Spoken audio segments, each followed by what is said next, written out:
Fala, nação tricolor, como é que vocês estão? Espero que estejam todos bem. Nesse vídeo a gente vai falar especialmente sobre a situação do Raí no São Paulo.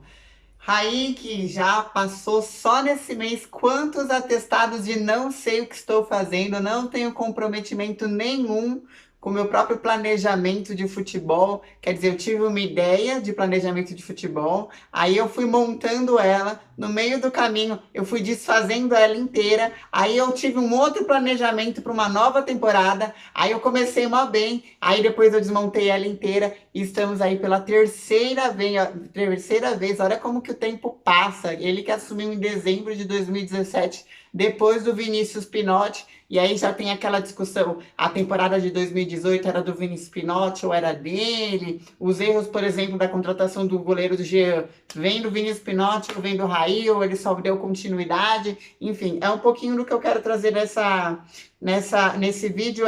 Ele tem chances de sair antes do final da temporada, porque a gente já sabe que o Fernando Diniz está passando por uma crise e que pode a qualquer momento, em qualquer jogo, principalmente até domingo que tem clássico, ser demitido ou não. A gente sabe que isso está para acontecer. Mas e o Raí, que é o cara que banca ele ali toda a coletiva, que é o cara que trouxe ele, que é o cara que mandou o Aguirre embora 5 rodadas antes do final do Campeonato Brasileiro, enfim, que é o cara das contratações, que é o cara que tá com o Alexandre Pássaro palmeirense, enfim. E o Raí, qual é a situação dele no São Paulo? Eu vou falar um pouquinho sobre isso, sobre erros e acertos, sobre visão de conselho de administração, presidência, conselho em relação ao Raí, fechou? Antes, se você estiver me assistindo em alguma rede social, já segue o meu perfil para você ficar sempre antenado nas nossas notícias. E se você estiver assistindo lá no YouTube, já dá um like aqui embaixo no vídeo, se inscreve no canal. E muito obrigada por estar assistindo agora rapidinho, ó, Network BG. Você pode ter mais de 3.000 canais livres, assistir a todos os jogos do São Paulo, ter filmes, séries, entretenimento, assistir no celular, assistir no notebook, na Smart TV, onde você quiser, por apenas R$19,90 por mês. Aqui embaixo vai ter um link, você clica nele, você pode fazer 2 horas de teste, gratuitamente. Fechou? Agora bora falar. Gente, antes de começar a falar, deixa eu trazer essa imagem que tá lá no Insta do SPFC Terra, que é o Insta do SPFC.net, que é o portal, né? Que tá aqui, ó. 6 milhões no Trellis, 6 milhões no Everton Felipe, que a gente emprestou, ficou um tempo ainda no Cruzeiro com a gente pagando salário, vale lembrar. Aí depois a gente conseguiu tirar ele de lá. 10 milhões no Diego Souza, que, Luciano, te honro até a morte nos últimos 2 jogos, você tá sendo demais, mas assim, estamos falando aqui de planejamento, né? Não só de resultado, estamos falando do planejamento do Raí, que fez milhares de apostas, você foi uma que por enquanto está dando certo, espero que continue. Mas Diego Souza, que estava na vaga do Luciano lá no Grêmio. 10 milhões do Diego Souza, 10 milhões do Jean, também está emprestado, depois daquela do São Paulo, tinha certeza de que ele ia sair como culpado, ele sai como inocente, enfim. 11 milhões no Pato, 15 milhões no Everton, total de 58 milhões de jogadores doados, emprestados, rescindidos ou não utilizados. Essa é a diretoria profissional do São Paulo. Então, o Raí, ele é o segundo diretor executivo profissional no São Paulo que tem por estatuto, porque antes do estatuto que está em vigor desde 2017, a gente tinha conselheiros, como o próprio Leco foi, como o próprio Juvenal Juvencio foi, que a gente tinha conselheiros que eram diretores de futebol. Depois de abril de 2017, o estatuto entrou em vigor e a gente tem diretores executivos remunerados, e aí cada um me fala uma hora o salário do Raí, então eu não tenho nem coragem de dizer, porque quem me fala o salário não tem coragem de bancar me dizendo que essa informação é correta, então eu prefiro não ficar em devaneios aqui. E aí o Raí assumiu e trouxe todas essas contratações. Chegamos lá no primeiro ano que ele quase assumiu, 2018, quase fomos campeões brasileiros e mandamos. O primeiro erro do Raí para mim foi ali, quando ele manda o Diego Aguirre embora 5 rodadas antes do final do Campeonato Brasileiro, e a pressão sobre a Aguirre estava por 2 motivos. Um, a gente sabe que era interno, que era a briga entre Sidão e Nenê, que foi uma coisa muito óbvia, e a segunda foi porque o Aguirre conseguiu, numa competência, manter a gente num patamar tão alto que a gente nem esperava, que quando a gente começou a perder a gente não esperava ser líder aquele tempo todo. Quando a gente começou a cair, aí aquela pressão veio e aí ele demitiu, sendo que a gente tinha que ter a razão de tentar, pô, a gente nem imaginava ficar líder tanto tempo e realmente brigar pelo campeonato no começo do ano, porque um ano antes a gente estava brigando contra o rebaixamento. Beleza. Agora nessa situação toda do Raí, que bancou Jardine, que trouxe Wagner Mancini, que depois traz o Cuca, e aí vem com Fernando Diniz, que no meio dessa começa 2019 com 5 contratações, Hernanes, William Farias, Birubiru, Volpe, melhor contratações e Léo Pelé. Manda embora o Birubiru, que, putz, teve gastrite, nunca entrou em campo. William Farias, que jogou alguns jogos pontuais. Manda embora toda essa galera e depois vai mandando embora o Jusilei, traz Tietê, traz Pato, manda embora o Pato do jeito que foi, traz Daniel Alves, aí quando ele remonta, porque ele montou um planejamento em dezembro.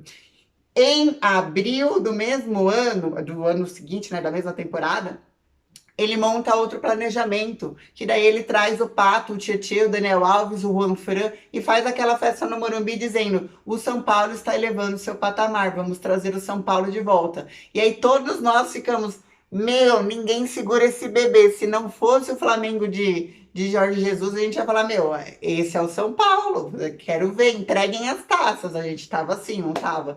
E aí veio o Flamengo, ganhou tudo, a gente ficou nessa crise de técnico, manda o Cuca embora, entra o Fernando Diniz numa aposta da diretoria. E aí, quando a gente finalmente entra numa ascensão, o futebol para uma quarentena e nós todos nos perguntamos: tem o tabu de uma quarentena e tem o retorno de futebol, como vai ficar a paciência de uma torcida impaciente há tantos anos sem títulos com o Fernando Diniz e com o Raí? E aí o Raí, desde que ele voltou do futebol, ele teve um grande desafio que foi falar pela primeira vez na história do São Paulo Futebol Clube com um elenco sobre atraso de salário e sobre redução de salário fixa, porque atrasar o salário a gente estava atrasando desde janeiro. Eu fui pro Peru, eu assisti o jogo contra o Binacional lá em Juliaca e o São Paulo estava com um salário atrasado naquele jogo. Mas estava, ó, vamos pagar em março e tal, tinha da onde tirar dinheiro e tal.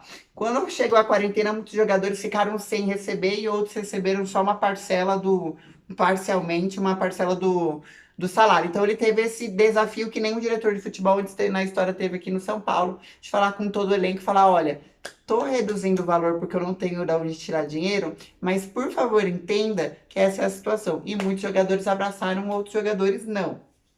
Enfim, quando ele volta, ele começa a passar vários atestados de não comprometimento com o próprio planejamento dele. Isso ele já tinha feito em 2019. Só que como eram boas contratações, nós considerávamos um bom elenco, nós ignoramos esse fato. Quando ele traz 5 jogadores em janeiro, certo? Aí chega em abril, ele começa a trazer mais 5 jogadores e começa a rescindir com aqueles que ele trouxe em janeiro.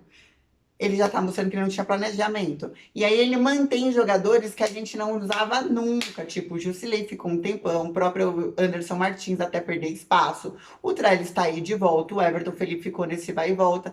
Vários jogadores que a gente fala, putz, esse cara é banco no São Paulo, ele seria titular em qualquer lugar, mas ele era banco. E a desculpa era: olha, nós perdemos o campeonato de 2018 porque não tínhamos elenco, então agora a gente vai manter um elenco.